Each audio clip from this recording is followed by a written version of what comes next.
Salut les gars, alors aujourd'hui on se retrouve pour une nouvelle vidéo d'une voiture que je voulais filmer depuis un bon moment. On va vous expliquer un petit peu pourquoi, mais c'est aussi une vidéo que j'avais très envie de faire parce que c'est la voiture de Christophe que vous avez déjà vu sur la chaîne, qui a la F12. On avait aussi filmé sa Modena boîte méca qui était une vidéo incroyable. Et bah du coup Christophe, rebonjour sur la chaîne. Et en fait bah là on va présenter en fait ton daily. Ouais, c'est ça. Parce que comme je vous avais dit dans la vidéo de la F12, à la fin, je vous avais dit que Christophe avait un peu un problème, des fois. Il aimait bien faire des trucs bizarres avec sa 911, comme mettre un kayak dessus. Tu sais que j'ai failli venir aujourd'hui, parce que je vais y aller cet après-midi au lac. J'ai failli mettre les barres pour venir avec, mais finalement j'ai dit je le ferai après. Et il est soft, il a pas voulu faire trop insolent et mettre le kayak dessus. Mais en fait, cette vidéo, elle peut être intéressante parce que, en réalité, c'est un peu le daily parfait. Toi, comme tu me disais, tu fais 20 000 bornes par an avec, à peu près. Donc, on peut y aller, on peut vous montrer un petit peu la voiture. Donc déjà, c'est une 911, type 991, c'est les phases 1. Phase 2. Ah, phase 2. Ouais. Donc c'est celle qui a les turbos. Les turbos, c'est ça, ouais. Ok. Et c'est une 4, donc elle a les 4 roues motrices, c'est pas une propulsion.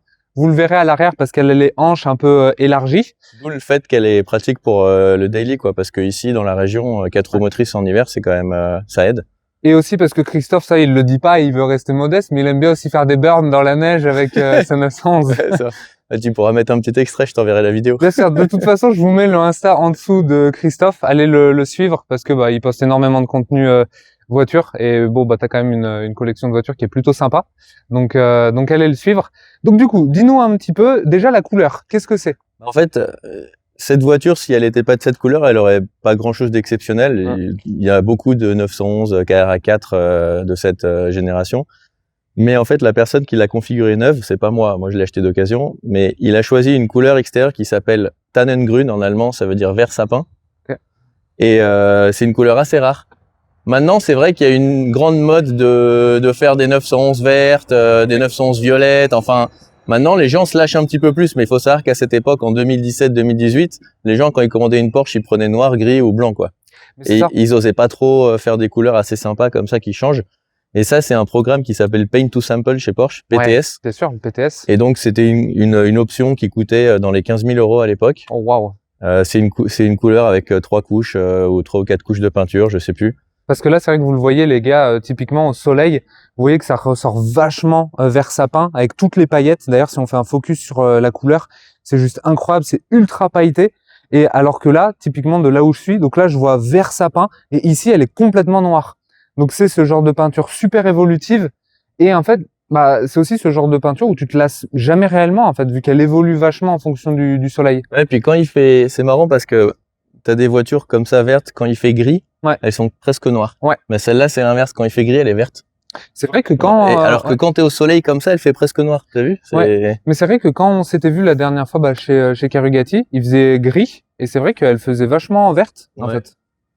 Et donc voilà, donc c'est une peinture très changeante. Et puis bon, il a fait la totale parce qu'il a pris l'intérieur bicolore cognac, ça s'appelle, avec le tableau de bord ça s'appelle Expresso. Donc donc voilà, c'est bicouleur ça, on vous avec les petites surpiqûres aussi. On vous montrera bien l'intérieur parce que c'est vrai que le gars qui avait configuré la voiture, il s'était quand même vraiment chauffé et il avait vraiment blindé le catalogue d'options sur l'intérieur. Vous avez même des détails qu'on vous montrera mais qui sont très c'est vraiment l'option à cocher qui sert à rien mais il l'a coché quoi.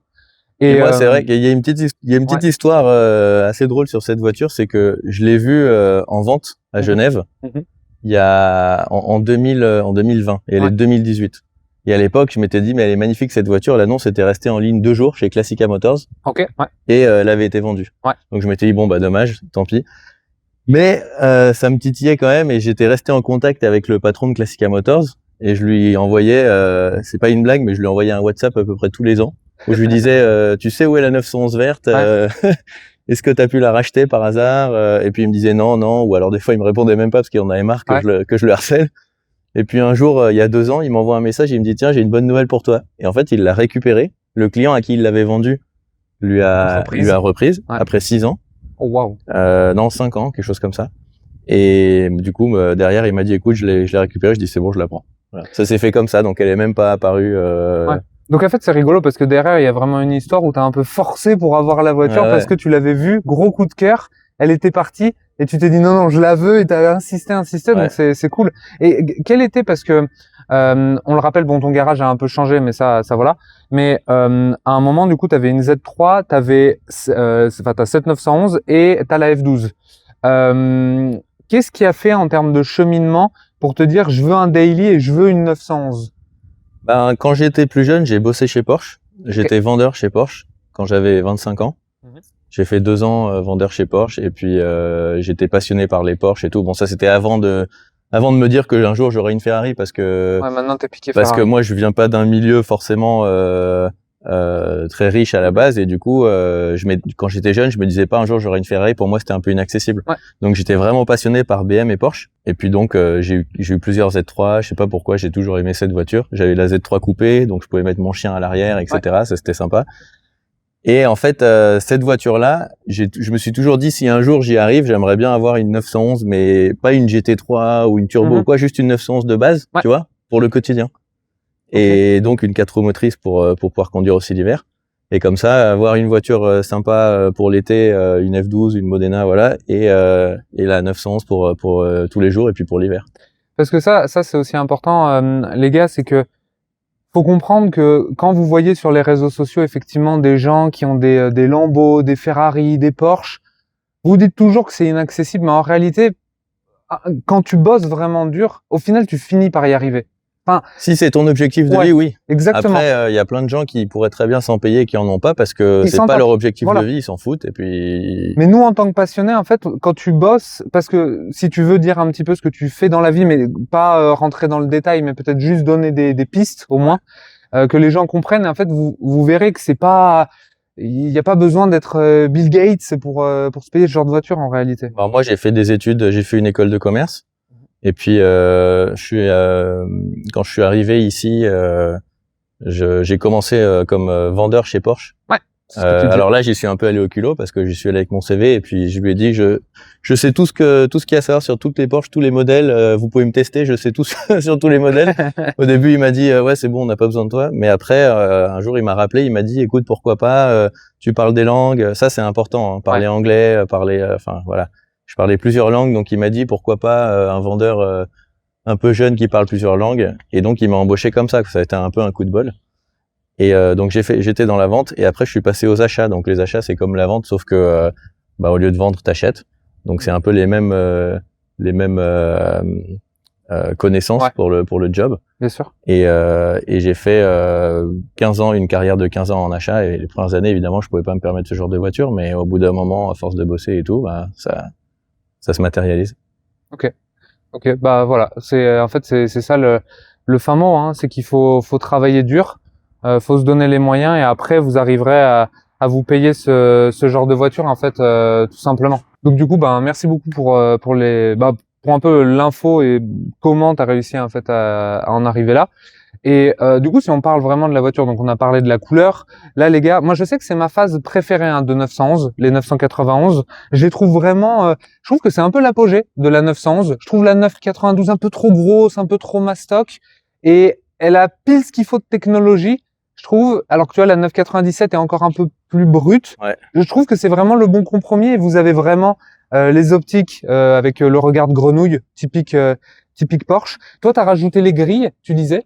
Ouais, j'ai rajouté les grilles parce que elles les avaient pas d'origine et je connais des gens qui se sont pris des pierres, tu sais, que ce soit sur circuit ou sur route. Et puis ça, derrière, t'as le radiateur. Ah oui. T'as 2 radiateurs. Je crois qu'il y en a un qui refroidit l'huile, l'autre qui refroidit le moteur. Enfin bref, je sais plus. Mais si t'abîmes le radiateur, ça peut te coûter cher, quoi. Donc ces petites grilles, ça coûte 100 €. C'est une boîte en Angleterre qui fait ça. Et je les ai installées moi-même et voilà, quoi. Tu vois. Ok. Et bon, après, si on vous montre aussi les jantes, parce que c'est vrai que toi, tu as 2 paires de jantes, c'est ce que tu me disais. Hein. Ouais, alors ici, en Suisse, il faut savoir que si tu as un accident en plein hiver avec des pneus été, tu peux avoir des gros problèmes avec ton assurance. Ils vont pas couvrir la voiture, enfin voilà, ou même si tu as un accident et puis tu blesses quelqu'un ou quoi, tu peux avoir des gros problèmes si t'as pas des pneus hiver. Donc c'est pas obligatoire, mais si tu les as pas et t'as un accident avec, t'es dans la merde. Donc en fait, j'ai un jeu de pneus de roues avec les pneus été et un jeu avec les pneus hiver. Donc ça, c'est des jantes de Carrera 4S que j'ai acheté après. Parce que la voiture d'origine, le gars qui l'a acheté, il voulait vraiment une configuration élégante, sobre, donc il avait laissé les jantes d'origine couleur argent. Oui. Et c'est les jantes que j'ai pour l'hiver du coup. Mais celle-là, moi, tu vois, je les trouve très jolies. En fait, c'est rigolo parce que on en discutait quand tu changeais les jantes. On en discutait par message. Je trouve que les deux sont très jolies parce que les autres font très classe et très propre. Et celles-là font un peu plus sport, ouais. Et ça, c'est 20 pouces et les autres, c'est du 19 pouces. Ok. Donc, ça doit être une galère à nettoyer, par contre. Ouais, ça, c'est un peu galère, mais comme tu vois, elles sont gris foncé, donc ça va. Ça passe, tu vois pas trop la saleté, quoi. Vous avez ce truc qui est très rigolo, sur les 911.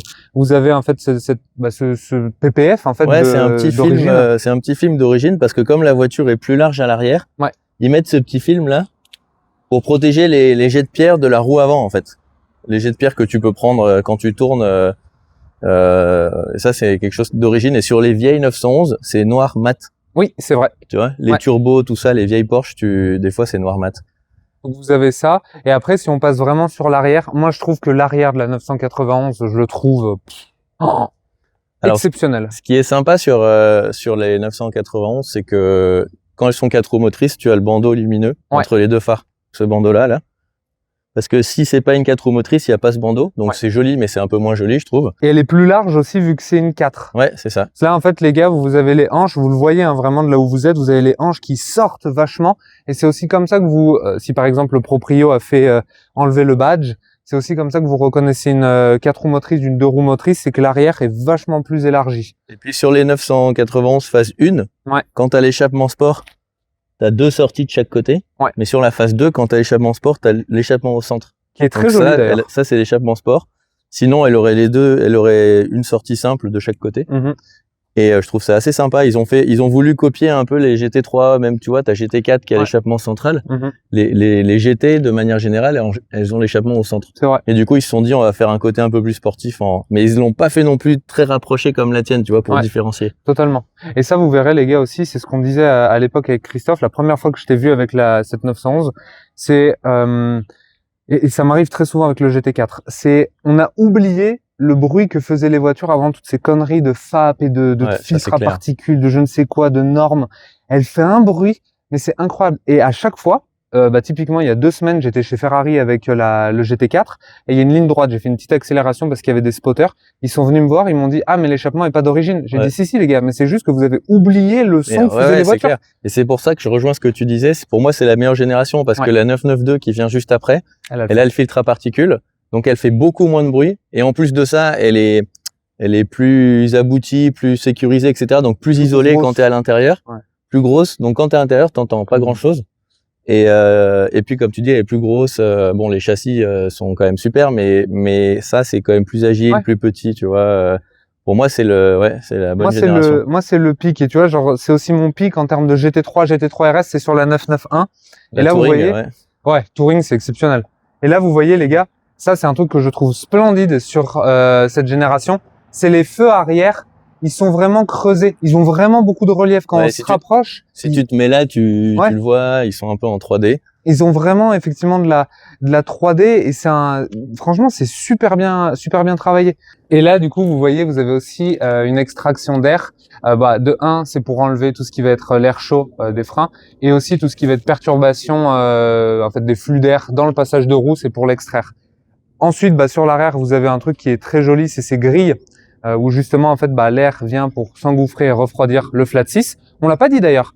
Flat 6, combien de chevaux? Ouais, alors 370 chevaux. Ok. C'est un 3 litres turbo.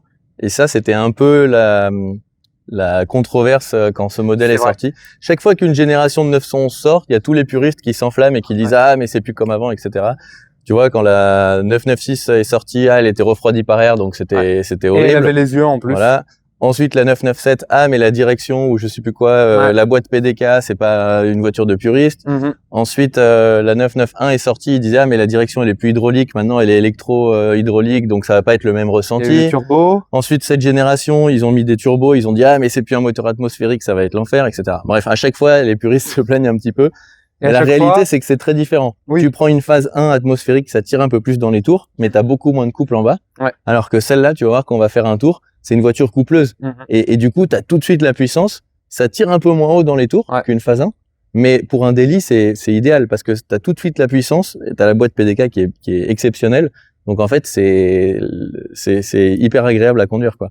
Et aussi, je tiens à préciser qu'à chaque fois, les puristes gueulent, mais à chaque fois, le lendemain, ils sont chez Porsche pour la commander. Donc, au final, voilà. Et t'as fait enlever aussi on le voit. Ouais, je l'ai enlevé moi parce que sur les 911, c'est drôle, mais d'origine, elles ont pas d'essuie-glace. Tu peux prendre l'essuie-glace en option, mais généralement, l'essuie-glace est horrible. Il sort par là, il est comme ça, et c'est un énorme truc. Et en vrai, t'as pas besoin d'essuie-glace à l'arrière parce que dès que tu roules un peu vite, l'eau elle glisse, donc y a pas de problème. Donc moi, je l'ai enlevé. En vrai, je pense qu'on a bien couvert l'extérieur, les gars. On peut peut-être vous montrer l'intérieur. Ah là, il y a plein de petits détails. Donc la personne qui a fait la config elle est assez loin dans le délire parce que, par exemple, il y a plein de petites pièces qui normalement sont en plastique qu'il a demandé à être peintes d'usine. Donc par exemple là, tu vois sur le rétro, ça c'est vert, mais toute cette partie-là normalement elle est en plastique noir assez moche, quoi. Et donc il a demandé que ça se soit peint. Pareil à l'arrière, il y a un petit diffuseur. Ce petit diffuseur ici, là, normalement, il est en plastique noir. Et pareil, option d'usine, il a demandé à Porsche Exclusive de le peindre la même couleur que la voiture. C'est vrai que ça fait un super rendu, du coup. Les petites barrettes, là, normalement, elles sont en plastique noir. Il les a fait peindre en noir brillant. Donc, tu vois, il y a plein de petites choses. Il y a plein de petits trucs qu'il a essayé de faire pour faire une voiture assez spéciale, quoi. On vous l'a pas dit aussi, mais vous le savez tous, hein, il y a l'aileron aussi qui sort. Mais bon, là, elle est vraiment dans son aspect le plus pur, on va dire. Mais le gars a vraiment poussé le détail. Tu parles de l'aileron. Il y a une chose, je trouve, qui est mieux sur les 997 que sur les 991, c'est que tu peux pas voir le moteur sur celle-là. Oui. Tu peux pas voir le moteur parce que quand ils ont fait la conception de la voiture, regarde, on peut montrer, hein. Le moteur, en fait, il est quasiment là, quoi. Pour tout ça, pour faire un équilibre des poids, pour que ce soit plus une voiture à moteur central arrière qu'un moteur vraiment arrière. Ils continuent de dire que c'est un porte-à-faux arrière, mais ils l'ont quand même vachement poussé. Donc en fait, voilà le compartiment moteur. Tu vois. Là, ton petit bouchon pour le liquide de refroidissement, le bouchon pour l'huile, deux gros ventilateurs, ton entrée d'air, et puis voilà, quoi. Et basta. Tu peux rien voir d'autre. Et quand tu fais le service, ils enlèvent tout le pare-choc pour accéder au moteur. C'est facile, il y a 4 vis, hop, tout le pare-choc qui part vers l'arrière, et puis là, t'as accès au moteur. Et tant qu'on y est, on peut montrer aussi le capot à l'avant. Bon, c'est pas, ça va pas transcender, mais comme ça, au moins, les gars, vous voyez vraiment l'entièreté, quoi. C'est autre chose qui est mieux sur les 991 que les 997. C'est que sur les 997, qui était la première génération où ils ont fait les 4 roues motrices, quand tu avais une 997 4 roues motrices, tu avais un coffre comme ça. Parce que tu avais tout le mécanisme 4 roues motrices plus le réservoir qui sont à l'avant. Et donc, le coffre était beaucoup plus petit sur une 4 roues motrices que sur une 2. Et là, ils ont réussi à maintenir la même taille sur une 2 que sur une 4. Là, il est bien, hein. Et donc, tu vois, là, tu peux mettre largement deux grandes valises EasyJet. Puis, tu vois, j'ai un petit câble là parce que là-dessous, tu as la batterie. En dessous de la batterie, tu as le réservoir d'essence. Et puis après, le système 4 roues motrices qui est en dessous, quoi. Et bah, du coup, on peut vous montrer l'intérieur. Parce que là, vous voyez, le gars, il a quand même vraiment poussé la config. Parce que déjà, c'est tout en cuir. Donc, il a dû prendre le pack cuir étendu. Cuir naturel étendu, Voilà. Et c'est tout, du coup, ce que tu disais, cognac et espresso le haut. Voilà, le nom de la couleur chez Porsche, c'était cognac pour les sièges. Et espresso, c'est café, quoi. C'est marron foncé. Puis tu vois, tu as toutes les surpiqûres en cognac aussi. Qui contrastent. Tu vois, il a même pris ça, par exemple. C'est exactement ça que je voulais montrer. C'est en plastique, normalement. Donc là, il a pris l'option pour que ce soit en cuir avec les surpiqûres, etc. Le gars, il a vraiment poussé parce que vraiment, honnêtement, cette option-là, elle sert strictement à rien. Mais à rien, quoi. À rien du Juste tout. quand tu ouvres la porte, tu le vois et c'est tout. Mais c'est vrai que ça finit bien le truc. Après, vous avez le volant classique Porsche qui, il est toujours aussi bien, quoi. Et là, il est multifonction contrairement au mien, donc il a quand même un petit peu de fonctionnalité dessus. Vous retrouvez les fameux 5 compteurs de la 911 qui sont là depuis le premier modèle. Toujours la bonne vieille clé sur la gauche, hommage du coup aux courses, hommage à la course que Porsche avait fait. Et vous retrouvez le système infotainment, on va dire, de Porsche, très classique, où vous avez du coup tous les boutons, vous avez le lift, vous avez pour l'aileron, échappement sport, mode sport, la boîte PDK, qui est sans doute avec Ferrari la meilleure boîte de vitesse auto du monde. Et après, en termes de siège, vous voyez, c'est du siège. Alors, je vais vous mettre en confort, grand angle. Alors là, tu vois, selon moi, quand tu fais une configuration d'une 911, soit tu fais une configuration sport soit tu fais une configuration confort ou élégante, tu vois. Clairement. Là, le mec qui a fait ça, il a vraiment fait une configuration élégante parce qu'il a pas pris les sièges sport. Ouais. Par contre, il a pris les petits sièges ventilés et chauffants. Ouais. Il a pris le lift pour pas toucher les dos d'âne. Il a pris le keyless go, tu vois, pour avoir le main libre quand tu ouvres la porte. Donc en fait, il s'est vraiment dit tiens, je vais faire une config confort et il est allé au bout du truc. C'est clair. Parce que pour moi, quand tu achètes une 911, si tu te fais une config sport, bah là tu vas prendre les baquets ou tu vas prendre les sièges sport. Ouais. Tu vas peut-être prendre une boîte méca. Tu t'en fous d'avoir des sièges ventilés ou des sièges. Voilà, tu te fais une configuration sport pour aller conduire dans la montagne, quoi. C'est sûr. Alors que ça, c'est plus une configuration daily avec tout le confort. Tu vois, il y a le CarPlay, il y a le lift, il y a les sièges ventilés. T'as le régulateur de vitesse adaptatif ça, avec distance. Ça, c'est rare aussi sur les 911. Donc en fait, il est allé vraiment au bout du truc de se faire une voiture daily, quoi. Et en plus, on parlait du daily, mais du coup, à l'arrière, vous voyez, vous avez des places, du coup, hop, où vous allez pas faire 300 km avec, hein, mais en réalité, c'est plus un endroit pour faire du rangement, quoi. Ouais, bah, si t'as des enfants jusqu'à 14-15 ans, ça passe. Ah ouais? Ouais, sans problème. Ok. Ouais, parce que j'ai même emmené des collègues au resto. Ah ouais? On est allé à 4. Bah, en vrai, regarde. Ah bah, regardez, hop, en direct. Regarde, regarde comme t'as l'air bien. Je suis pas confort, mais si je dois faire 10 km ou 20 km, je peux les faire. Ça dépanne. T'as une ceinture, bon. C'est des places qui dépannent, quoi. Tu vas avoir un peu mal au dos en sortant, mais le seul problème, c'est que si tu fais plus de 1m50, tu touches le toit, quoi. Ouais. Mais si tu fais 1m50, ça va, t'es bien. Et là, si tu remets le siège. Voilà. Ouais, voilà. Bon, vous voyez, mais vous allez pas faire à Paris-Monaco, quoi. Mais c'est pas comme une Ferrari Roma ou quelque chose comme ça où tu peux direct pas rentrer, quoi. Ouais. Tu rentres même pas. Et je te dis, j'ai déjà emmené mes petits neveux sur des routes, des balades et tout ça. Donc les enfants jusqu'à 14-15 ans, il y a pas de problème. Et du coup, bah c'est aussi pour ça, les gars, que ça avait un intérêt qu'on vous la filme. C'est parce que honnêtement, bah déjà c'est une gueule de fou. Ça reste une Porsche, ça reste une 911, c'est trop stylé. Et en plus, bah c'est un peu le daily parfait. C'est juste trop beau, honnêtement. Tu sais, c'est un peu, ça fait un peu cliché de dire ça, mais c'est vraiment la 900, c'est vraiment la voiture de sport qui fait tout. Ouais. Parce qu'en fait, tu peux la conduire en mode confort, mode automatique, suspension soft, tu vois, et ça se conduit comme une Golf. Ouais. Ou tu peux la mettre en la boîte PDK en mode manuel, la suspension en sport, l'échappement sport connecté, etc. Et là, tu te fais plaisir. Et ça a un super châssis, il y a la place à l'arrière et dans le coffre, tu peux partir en voyage avec sans problème. Donc ouais, c'est vraiment une sportive qui fait tout, quoi. En réalité, c'est un peu la voiture parfaite. T'as la voiture de sport, tu peux la faire en daily, etc. Mais il faut qu'on vous montre aussi la conduite. Parce que à la fin, une 911, ça se conduit quand même et c'est vraiment une arme. Donc bah on va vous montrer ça de suite. Et puis en plus, comme il fait 60 degrés, on va être content de mettre les sièges ventilés. Donc là, c'est pour ça que j'essaie de speeder en mode allez vite, on va dans la clim. Mais surtout qu'en plus, les gars, faut savoir que là, aujourd'hui, on a 3 tournages qui s'enchaînent. Donc là, Christophe, c'est le premier de la journée. Mais donc là, il est 10h30. On a jusqu'à, je crois, 13h ou 14h de tournage en plein soleil. Donc là, on est bien. On va cuire comme il faut. Donc allons vite à l'intérieur dans la clim. Allez, c'est parti. Et du coup, les gars, vu que là, on part pour la conduite, on va aussi vous montrer le bruit. Parce que on vous a dit que ça faisait un bruit de fou. Donc, musique maestro.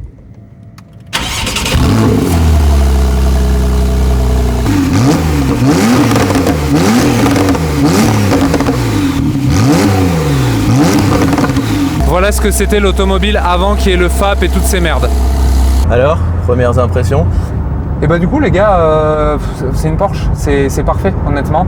Là on est tout en confort, on a fait un petit bout de chemin et franchement c'est un salon roulant. Enfin c'est en termes de confort c'est parfait. Enfin franchement c'est comme si tu avais une berline typée une Focus ou un truc comme ça. Enfin c'est parfait. Donc là on a mis en mode confort. Ouais. Donc suspension, mode confort, on n'a pas mis le mode sport, l'échappement sport non plus n'est pas connecté. Et là, bah, ça se conduit comme une Golf, quoi. T'es d'accord? Ah oui, bah totalement. Et là, si on nous repasse un peu en sport, vu qu'on arrive dans une zone... Puis du coup, hop, sport, suspension, PSM, l'échappement sport. Là, tu peux mettre en manuel la boîte et voilà, c'est parti. Et là, du coup, on est à fond et vous allez entendre, ça fait un bruit de turbo et ça fait des pops qui sont incroyables. J'espère que vous allez entendre avec le micro, mais normalement, oui. Alors, on attend d'avoir un peu de visibilité et comme d'hab, on sera en limitation de vitesse, mais... Et si tu fermes ta fenêtre, on entendra mieux. Ouais. Vas-y. Ne filmons pas trop le compteur. Vas-y.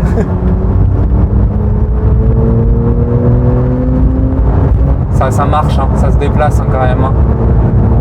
Mais tu vois, les moteurs turbo, ouais. t'as 2 turbos. T'as un turbo tout petit pour les bas régimes, et t'as un gros turbo qui vient après, mais c'est tellement bien conçu, encore une fois, les ingénieurs Porsche, voilà, que tu vois pas de différence. Il n'y a pas de lag. Il n'y a pas de lag, il n'y a rien. Il n'y a pas de lag, ça vous fait pas... sans doute que ici, et moi le premier, on n'a jamais conduit de F40, mais il n'y a pas le lag typique par exemple d'une F40. Là, vous l'avez pas. Ouais, mais là, tu vois, j'ai un exemple. Quand je cherchais à acheter ma F12, ouais. J'hésitais entre une F12 et une 488. Oui. Et je suis allé essayer une 488. Ouais. Et je suis allé l'essayer avec cette voiture. Ouais. Donc ouais, je suis allé chez Ferrari avec la 911. Je suis monté dans la 488 et en fait j'ai été déçu. Okay. Parce que dès que j'accélérais, il y avait un turbo lag. Alors effectivement, la 488 c'était beaucoup plus puissant, tout ce que tu veux, plus sportif et tout. Mais en fait, en niveau de feeling, il n'y avait pas le côté immédiat. De là, quand tu touches l'accélérateur, ça accélère tout de suite. Il n'y a pas de lag, tu vois. C'est peut-être pour le côté un peu sensationnel aussi, où ils font un lag pour justement quand il arrive et qu'il rentre en scène, vraiment que ça te fasse un coup de pied au cul, quoi, en fait. Hein, ouais, peut-être, ouais. Mais écoute, tout ça pour dire que voilà, j'avais été un peu déçu. Alors, on se comprend, hein. Oui, déçu, voilà. C'est juste que j'avais trouvé que par rapport à cette voiture, la gestion de la boîte et de l'accélérateur était moins au point, quoi. Et là, typiquement aussi, les gars, on a fait un mini virage, mais c'est impressionnant, hein. La 911, le châssis que ça a, vous sentez que vous pouvez tellement aller vite. C'est vraiment une voiture qui est parfaitement équilibrée, quoi. Et pourtant, elle a une répartition du poids un peu bizarre avec le porte-à-faux arrière. C'est pas totalement du central arrière. Et là, on a une petite ligne droite un peu plus. Ah, ça pousse hein, quand même. Hein. Puis la boîte PDK, ça va tellement vite. C'est une arme. Hein. Rétrograde là. J'espère que vous entendez les pops à la caméra, parce que quand on grimpe en régime, vous entendez le souffle du turbo qui se gave en air, et quand on décélère un petit peu, on entend les explosions derrière. C'est super sensationnel. C'est très dur de rendre ça en vidéo, je pense. Ouais. Mais t'entends, en fait, quand t'accélères, t'entends un petit comme ça. Exactement. Pile au moment où t'accélères, c'est le turbo. Et après, quand tu lâches l'accélérateur, boum, boum, boum, et tu les sens un peu, tu les sens un peu dans le dos. Tu sens qu'il y a quelque chose qui vit derrière. C'est super sympa. Franchement, de toute façon, c'est une 911. C'est une voiture parfaite. Et ce qui est dingue, c'est que vous l'avez dans toutes les déclinaisons possibles et imaginables. Parce que si vous voulez avoir une arme de piste, vous prenez une GT3 ou une GT3 RS. Vous voulez avoir un truc très confort, vous pouvez prendre une 911 de base. Enfin, vous avez vraiment en fait tout dans la gamme Porsche pour justement trouver ce qu'il vous faut. C'est ça qui rend en fait cette marque aussi dingue. Et puis autre chose aussi, c'est que c'est fiable. Ça, mine de rien, une 911, chaque génération de 911 a ses petits problèmes que tout le monde connaît, et donc c'est relativement facile de les résoudre.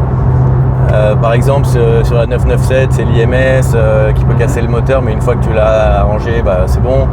Sur la 991 phase 1, je crois qu'il y avait juste quelques petits problèmes de boîte sur les premières, mais voilà. Sur celle-ci, il y a parfois des problèmes de turbo, mais bon, le turbo il coûte 3 000 €. Si le turbo il casse, tu peux le remplacer plug and play en fait.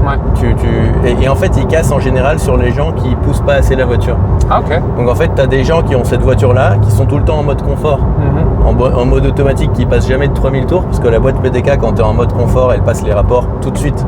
Et du coup, tu montes pas dans les régimes. Et si tu montes pas dans les régimes et tu sollicites pas assez le turbo, il peut casser au bout de quelques années, quoi, tu vois. Et vous avez aussi l'avantage, ça on l'a pas dit, parce que mine de rien, c'est quand même assez rare, c'est que chez Porsche, les entretiens, c'est pas tous les ans comme chez Ferrari ou Lambo, c'est tous les 2 ans, et c'est beaucoup moins cher. C'est pas des prix des marques italiennes qui vont vous assassiner. Donc ça aussi, c'est quand même vraiment plutôt pas mal. Donc là, on a le mode sport connecté, la suspension, l'échappement sport, ça c'est le start-stop déconnecté. Le start-stop sur cette génération, c'est le seul truc électronique un peu chiant sur cette génération, tu vois. Donc ça va, c'est encore gérable. Il n'y a pas de lane assist et de conneries comme ça, c'est vraiment... Ah oui, non, ça c'est mon cheval de bataille. Ça, non mais ça c'est l'enfer. Vous l'avez déjà vu les gars sur la chaîne, mais quand on a fait la vidéo de la nouvelle C3, Citroën C3, c'est en fait des bonnes voitures, mais malheureusement elles sont gâchées par toutes ces aides et tous ces trucs. Mais tu sais, c'est comme la nouvelle Yaris GR. Ouais. Ils ont sorti une Yaris GR avec la boîte auto. Et à un moment, j'y réfléchissais, je me disais ça pourrait être sympa en daily, tu vois. Super voiture. Parce ça. que boîte double embrayage, un système 4x4 de folie, une voiture ultra puissante.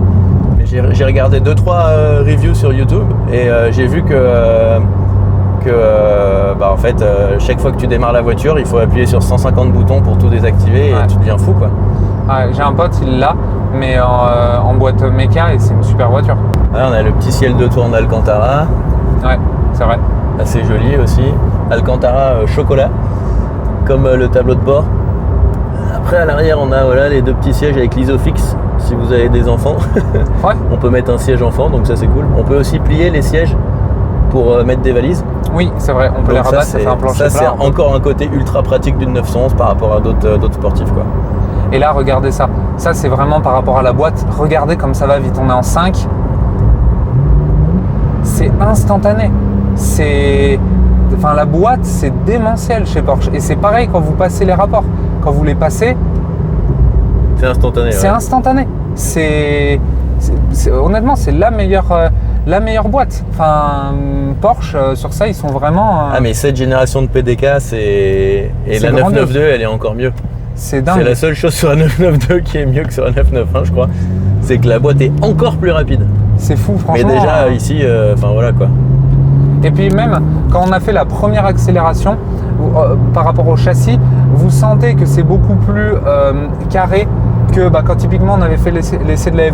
Tu te souviens sur cette route un peu défoncée, on était genre à 60 et d'un coup la F12 a eu un mouvement bizarre. Parce que c'est des voitures qui sont... Parce que la F12, c'est une voiture qui cherche à te tuer en permanence. Ouais, c'est ça. Mais c'est ça. La Alors F12, que la 911, c'est une voiture safe, quoi. C'est ça, la F12, elle essaie tout le temps de te tuer. Dès qu'elle aura l'occasion, c'est un peu comme un animal sauvage. Elle va checker de temps en temps, est-ce que tu es attentif, est-ce que si, voir si elle peut te défoncer ou pas. Ouais. Et c'est tout le temps. Donc Et celle-là, oublie pas qu'elle est 4 roues motrices. aussi. Donc en fait, si tu bouges là sur le menu, tu vois Ah oui, la répartition de la puissance entre Ouais. l'axe avant Regarde. et l'axe arrière. là vous le voyez les gars. Et donc là, tu vois, tout va à l'arrière. Mhm. Mais dès que tu es en virage, ça change. Ouais, Et parce qu'elle sent la traction, etc. Puis tu vois, ça freine bien. c'est ça, c'est qu'il y a un bon frein.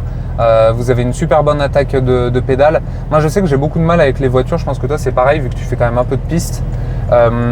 J'aime pas les pédales qui sont spongieuses. Ouais, Où tu appuies et tu dois vraiment appuyer loin pour retrouver. Je préfère les trucs qui sont très directs. Très direct. Et typiquement Tu te souviens, Ferrari, la F12, tu exactement. touchais le frein, boum. Voilà.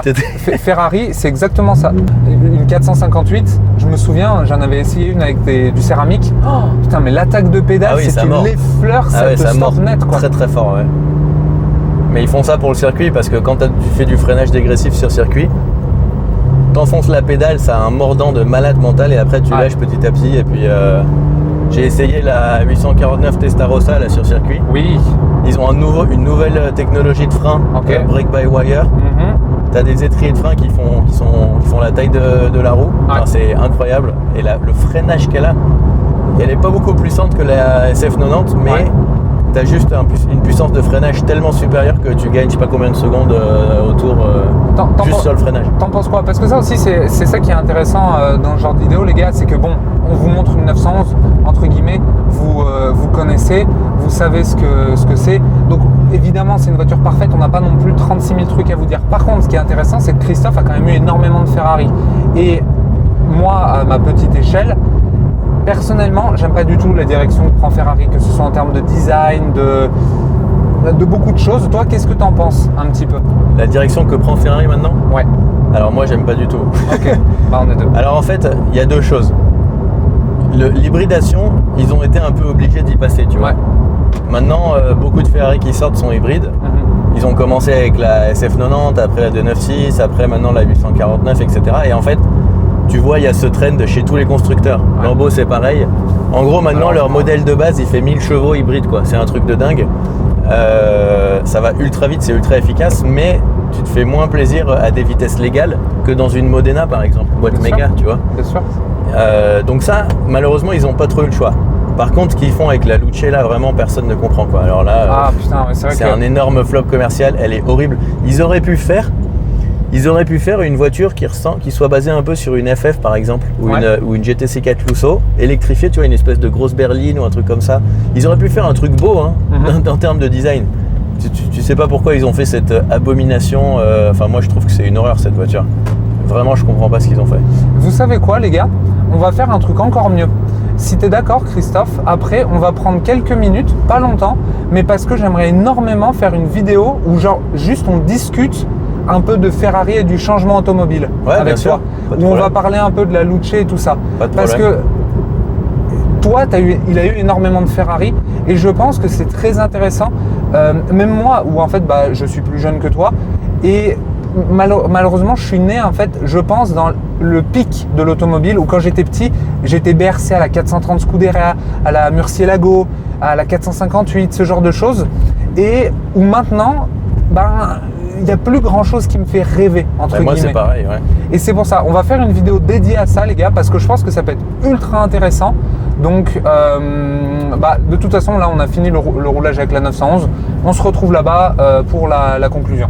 Bon, du coup, les gars, fin de cette vidéo sur cette magnifique 911. Merci beaucoup, Christophe, d'avoir ramené la voiture. C'est un habitué de la chaîne, hein, parce que on est maintenant à la 3e vidéo, hein, quand même. Ouais. Donc, la prochaine, j'espère qu'elle passera aussi dessus.